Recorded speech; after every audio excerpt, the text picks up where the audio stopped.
Hi, I'm Mac McCarthy, and I help people with their breakups. And today I want to talk about something that we all want to get our ex back. We're going to use the no contact rule. When are they going to come back? What do I have to do? Do they know I'm sorry is a big topic. Um, the list goes on, and the letters are coming in, the stories are coming in, and everything's different, but the same questions as far as how do I get my ex back? How do I get my ex back? And I've been there. That's why I created this channel. That's why I'm doing this work. I totally, absolutely, 100% understand where you're coming from. But what I want you to do is think in a different way today. I want you to read this in a different way, take in this information in a different way. And what I want you to do is the best way to get over an ex. Now, what you're thinking is, no, I want my ex back.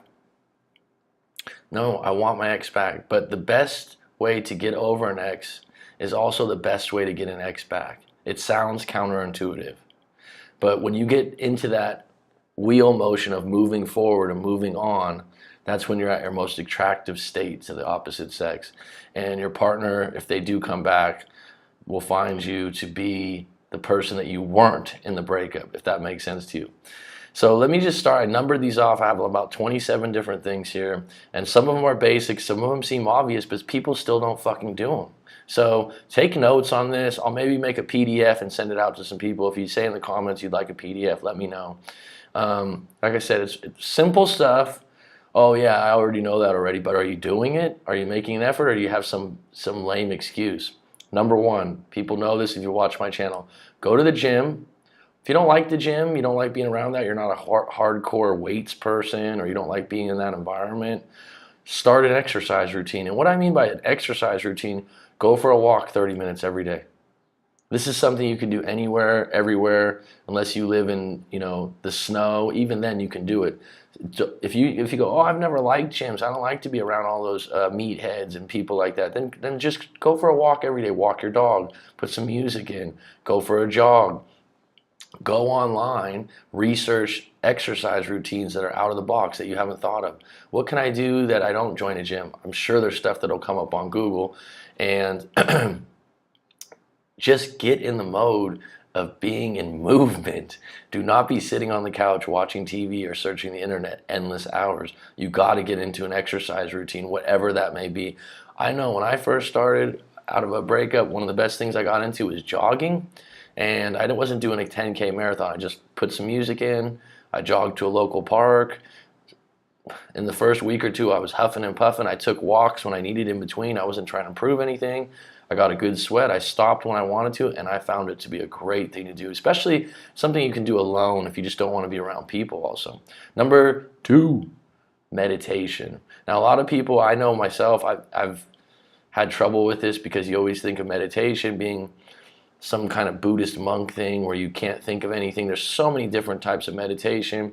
And if you really want to just start trying to do it, go to YouTube, and they got some really good guided meditation channels, and that's a good start, and that really helps you get in that mode.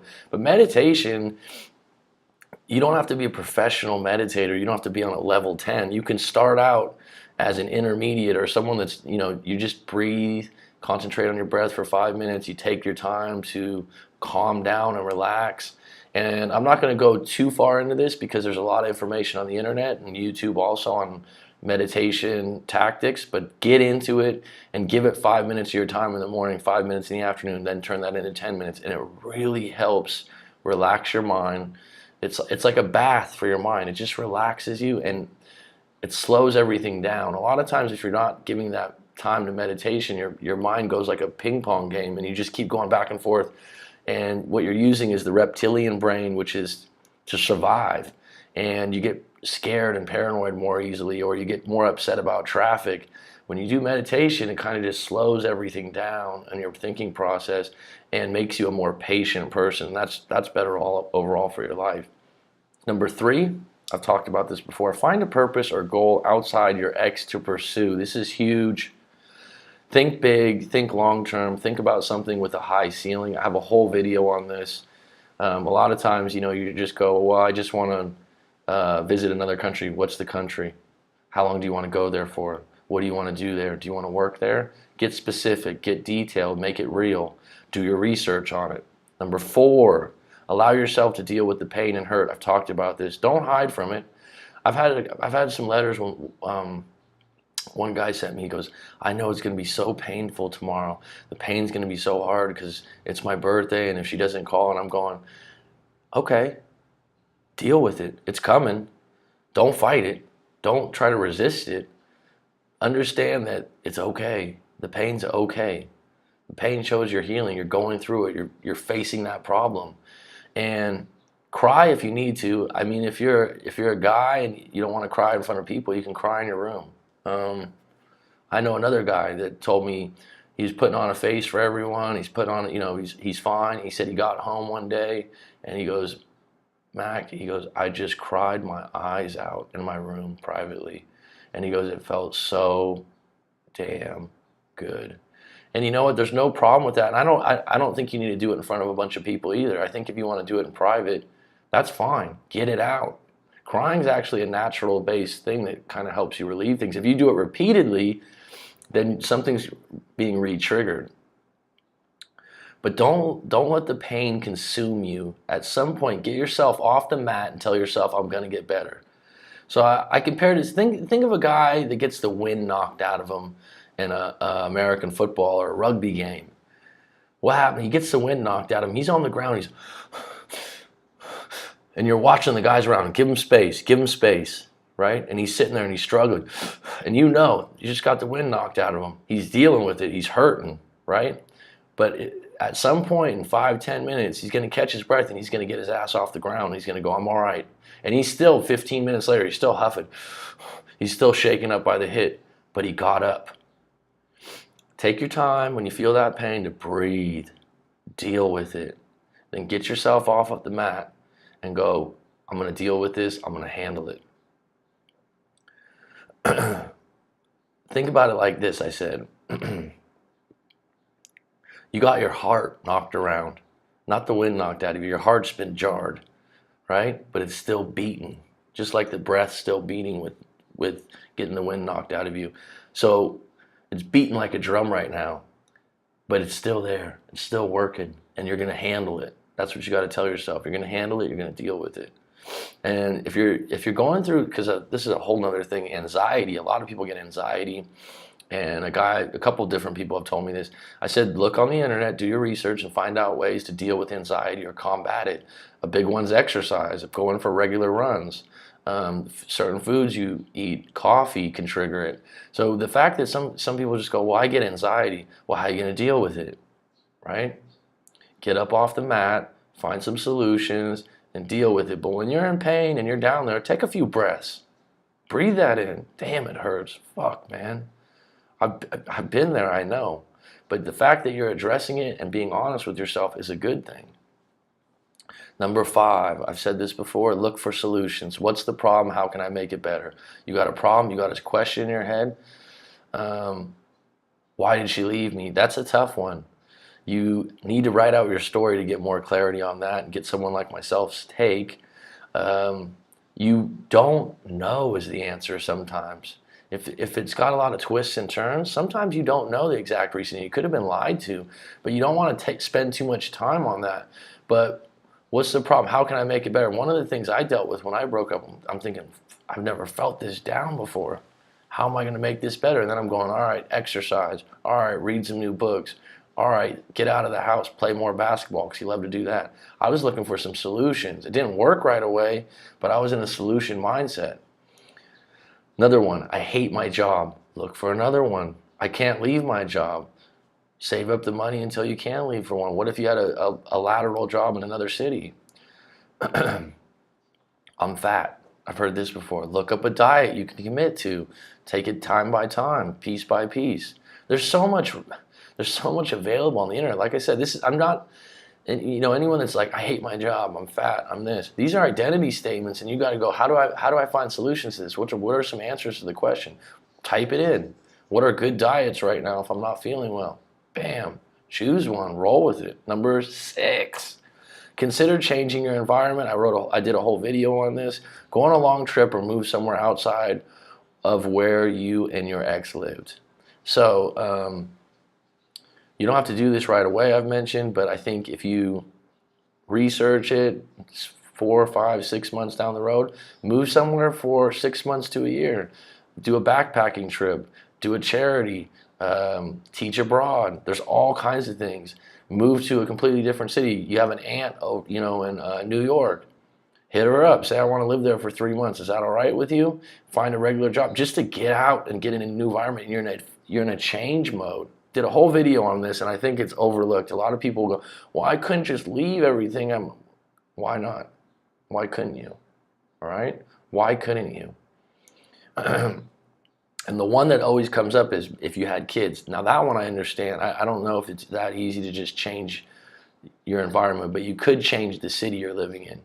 So if you lived in San Francisco, you could move outside the Bay Area, 20, 30 minutes, and maybe you're only seeing your kid on the weekends already anyways, but you just aren't in the same town that you and your ex were in and shared those same group of friends, and just see what it's like. Every town has its own little vibe too, and it's a good opportunity to meet new people. Go out of your way to help in a genuine way. Give your buddy a ride to the airport. This is one I mentioned because you ever got that call like, hey, what's up? What are you doing this weekend? Oh, yeah. And you're like, oh, yeah, we'll go out and get some beers and have a bite or something, watch the ball game. It's like, no, I was calling you up to give me a ride to the airport. It's like, oh, airport's 45 minutes away. It's traffic. Friday night. In your head, you're like thinking of an excuse. Have you ever been there? Or the other one that people always ask for help is, I gotta move out of my place. And you're like, it's not gonna be fun. Go out of your way in moments like this. No problem, bud. I'm there for you. Help the old lady in the parking lot with her groceries. Just do little knick-knack things that are nice and don't fight them. And you'll feel good about that. They're little small victories. Just little opportunities to be nice or helpful to people, do them. And just do them with no return in mind. That's what I mean by helpful in a genuine way. The old lady's in the parking lot with her cart and she's having trouble. What is she going to give you back? She's just going to say thanks. And that's enough. These little things add up. Go on dates even if you feel not ready or don't want to meet someone else. This is a big one. I remember I went through this, like the first 2-3 months. I'm like, I don't know what's wrong with me. I don't even want to go on dates right now. I feel like I just miss her so much. I'm not going to meet someone else like that. And the girl you're going to go on a date with, you don't even really like her. I remember, the first few girls that I went on dates with, the first one was a disaster. She liked me. She was a cute girl. She was fun, but all she did is talk about her ex to me. It's like the worst thing. But you know what? It was good to get out of the house, just be around another woman. And I know she liked me, so that felt good also. And then there was another, I went on a double date with these 2 exchange Japanese teachers. They were teaching English in California. I don't know how that works. Didn't really like the girl, wasn't attracted to her, but they told me about teaching in Asia and all the opportunities, and I ended up taking advantage of that later on, and it ended up working out for me, not on a romantic level, but just getting out of there and just created a new contact and a new friend. So it's not always about that. It's just about getting out of the house and meeting new people sometimes. So if you have the opportunity, someone's trying to set you up, or there's a girl at your work or someone that you know is interested, go out with them, get the butterflies out. And if it doesn't go well, it's fine. You already expected it not to go well. You have nothing to lose. If you have to cut the date short, or you're going to call your friend up like, oh my God, that was tough to sit through that dinner. Go on it. Go on it, because you might be surprised.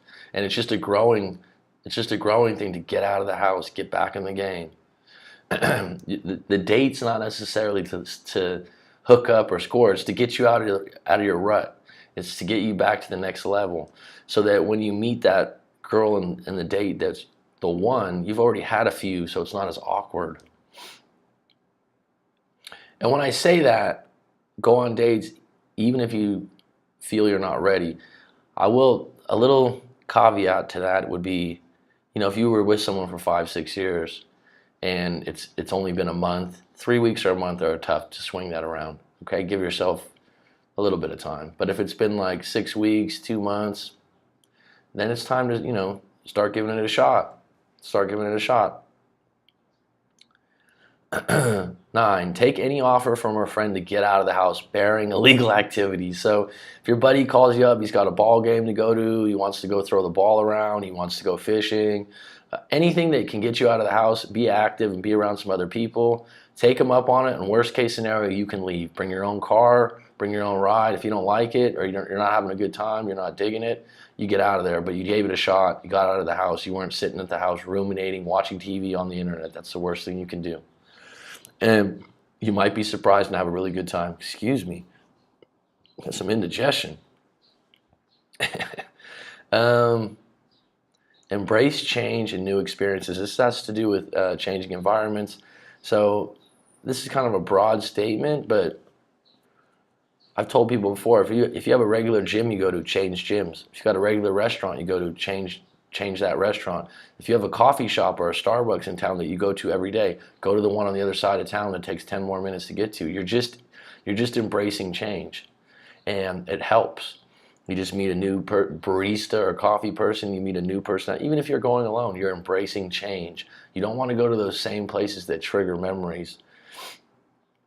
Write out who your ideal partner would be, then visualize. This is a little deep. I didn't do this right away. I've read about it, and I think it's a good idea.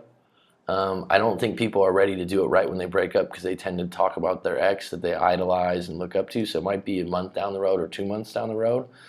But keep in mind, like, your ex had some flaws, and the next partner that you're with, maybe those flaws you don't want. So writing out your ideal partner would be, what I mean that is, it's not a drawing or a picture. It could be, but their personality. Then visualize meeting that person. I think it's a good exercise to do. Write steps towards your current goals and pick one to really focus on. So you start writing stuff out, like you want to, visit Italy one day, you want to join a culinary academy, you want to surf, I don't know, you want to take up yoga for the first time, just different things. And then as you write these more and more out, narrow them down to what you're really interested in, and then what you're more interested in, and then pick one. When you kind of have all these little buckets and you're trying to do everything, you usually do nothing. It's like, to be everywhere is to be nowhere. And that was Seneca, I believe. And just write out all your stuff, your different goals, and then, like, wow, I really would like to do this one.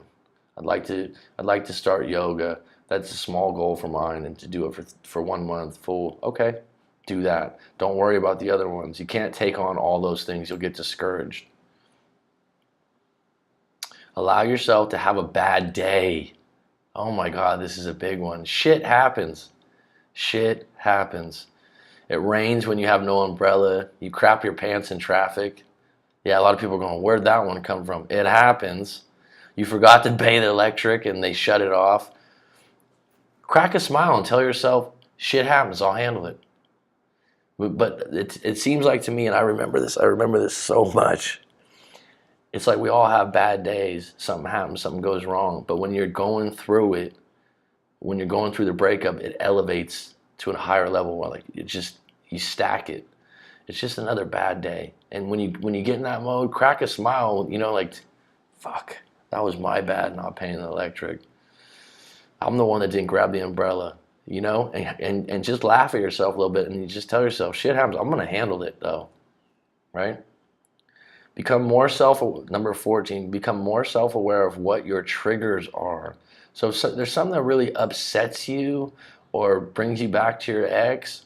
For example, Facebook. I don't Facebook stalk, and I'm not going to, you probably are, but if the Instagram or Facebook are the biggest triggers, I'd say, because you see the picture, they're looking good, and that's going to just revolt you back to a time that you had that was so great, or she's doing so well and I'm doing so bad. Facebook's competitive happiness sometimes, and if you're not happy, it's tough to deal with. So if that's a trigger for you to bring you back, or there's a friend of hers that's on Facebook, I've dealt with this, that's posting a lot of stuff about her or him, defriend them. It's not personal, it's just hurting you. And any other triggers that come up, I don't know. Like I said, I've mentioned this before, not to beat a dead horse, but you went to a cafe together or a coffee shop, you still feel like, oh shit, we used to go here all the time. Don't go there. Number 15, take up an activity you can do alone. So like yoga, jogging, walking, drawing, art, something that you can just be in your alone time space, writing, journaling. Take something up that you can take an hour or 45 minutes where you're alone, because right now you're going to be alone more often and you got to be comfortable with that. It's part of life. So especially if you spend a lot of time with your ex, and if you can do something constructive and creative and fun or active alone, it'll make you feel good about yourself. This is common. It's almost overdone in the self-improvement world. I don't even know if I want to say it because it should be known, but 16, be thankful, show gratitude, say thank you to people, write out in your journal or write somewhere every day that you're thankful for your mom, or you're thankful for the relationship you have with your best friend or your sister. For me, it would be my niece and nephew. I don't have kids, but I mean, I love them to death, and I can't see without them, the world without them, and I'm so grateful that they're healthy and they're okay. 17, take up journaling or writing out your problems. This is great. I mean, everyone always says journaling, and then there's all these kinds of ways to journal and mind mapping. Look up YouTube. I'll probably do something about this, and it's hard to keep it up, but I like to write out some of your problems and ask yourself good questions. I'll do another video on this. 18, write out your story and send it to me at writemac.com if you've gotten to this point. This isn't an infomercial. I think I could really help you. I think it's a big step. And even if people are like, well, I just want this question answered. I get this all the time. Well, could you just tell me if I do this and do that, will she come back to me? Well, I don't know your story. I don't know what happened. I don't know what you did wrong or she did wrong or what you're thinking, so I can't really speak on it. But if you tell me your story, you let me help you unpack it, we can get a little deeper and I can shed some light. It's just like I said, there's no rules to how to deal with everything. There's just your story, what's going on in your brain, and how we can deal with that individually. It's not like fixing a car, right? It's like people look at this, you take your car in, they put it on a diagnostic machine now, if it's a modern car, and the computer system says, oh, XYZ is wrong, XYZ is wrong, we got to fix this, here's the part. It doesn't work that way in a breakup. I need to know the twists and turns of the story you're telling yourself, and if it's true or not true in certain parts, and the parts you need to personally address. Number 19, get professional coaching from someone whose style or approach you like. When I mean professional coaching or counseling or a therapist, and if you go to someone and initially they were recommended to you and you just don't get a good vibe, or you don't get on with them well, go to someone else. Don't stick with them.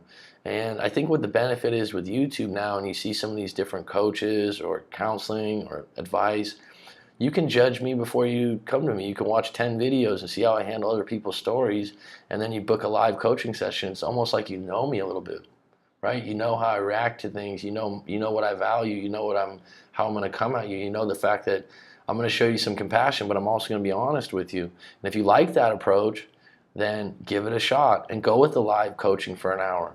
It's expensive, I get that, but what else do you spend your money on? If you're really going through it, spend some money on some help. Number 20, I don't do this, but I don't do this personally as a coach. I'm probably at some point going to take a training in it. Consider hypnotherapy. Someone say, oh, I don't want to get hypnotized. It's called hypnotherapy. I did it when I was going through it. It helped quite a bit. There's different versions of this. There's different teachers that have different styles, and it really, really helped me. And it was only 3 sessions. It works on your subconscious. I'll probably do another video on this alone, but consider hypnotherapy. I'll let you do your own homework on that, or you can ask a question in the comments. 21, if you have problems outside your ex or the breakup, don't group them in. Treat them as separate issues with separate paths to solve them. So I've talked about this before. If you have issues, you have a relative that passed away, or you have you lost your job. Someone has talked to me about that.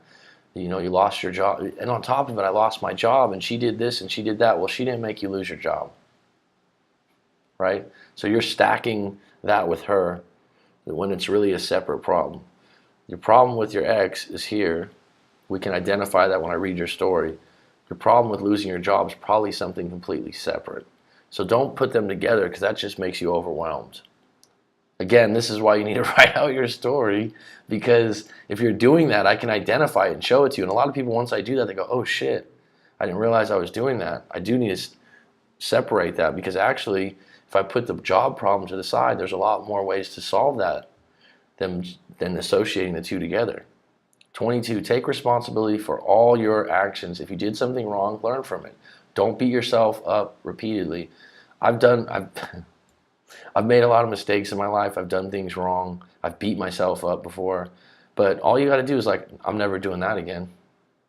Have you ever taken the wrong way and you knew it, like you took the wrong way going into the city of your town? Or I'm from San Francisco originally, and you were always trying to get out of traffic. So you take a shortcut or a different road, and then you find that that area has more traffic than the one you were on. You know where you go?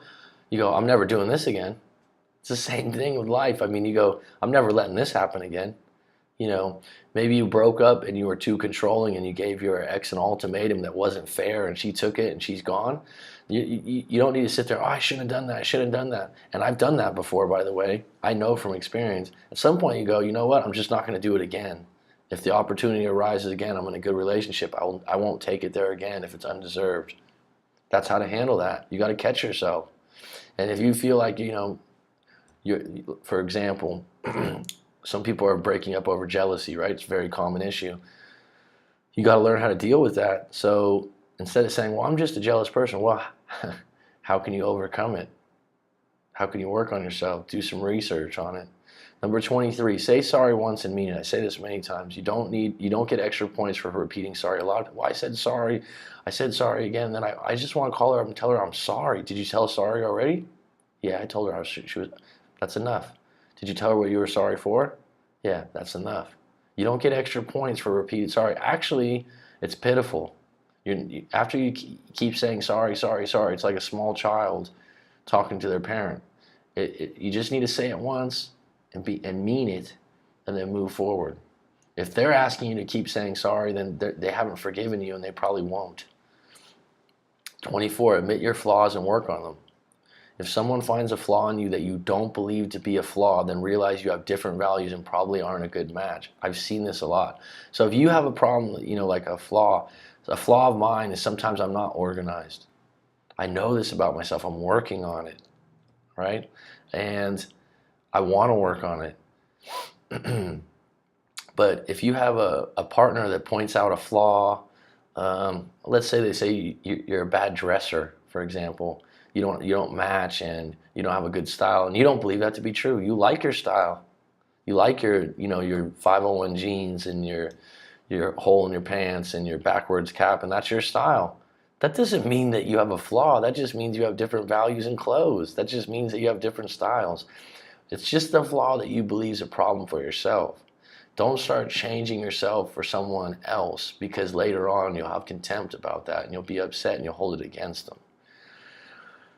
25, consider reading some books or audio books or even book summaries on the areas you're struggling with. Okay, so I've never been a big reader, but I find myself recently telling people, I read this book, but actually, to be honest with you, I listen to it on audiobook. I love Audible. I use it all the time. I like it because if you go to the gym or you go on a walk or in the car, I listen to the book. So, and while you're driving, you're actually in a subconscious mindset because you're doing something subconsciously where you're concentrated, you're not as stressed unless it's a lot of traffic or a crazy road, but that information I find goes in smoother, and you're killing two birds with one stone. You're going to the gym and you're listening to a book. Some people say it's not the same as reading a book. Maybe, but for me, I stop and take notes on Audible. I stop and make a note if something's good. The other thing you can do is there's these book summaries out on YouTube. Fighting Mediocrity, 1% Better. Great little 5-minute, 10-minute clips on the main points in books. I've watched those a lot. There's also websites that the guy took notes on the book, almost like Cliff Notes, and he shares it with everyone. So if you don't like reading books, there's other options. Remember, we're in a solution-based mode. Excuse me.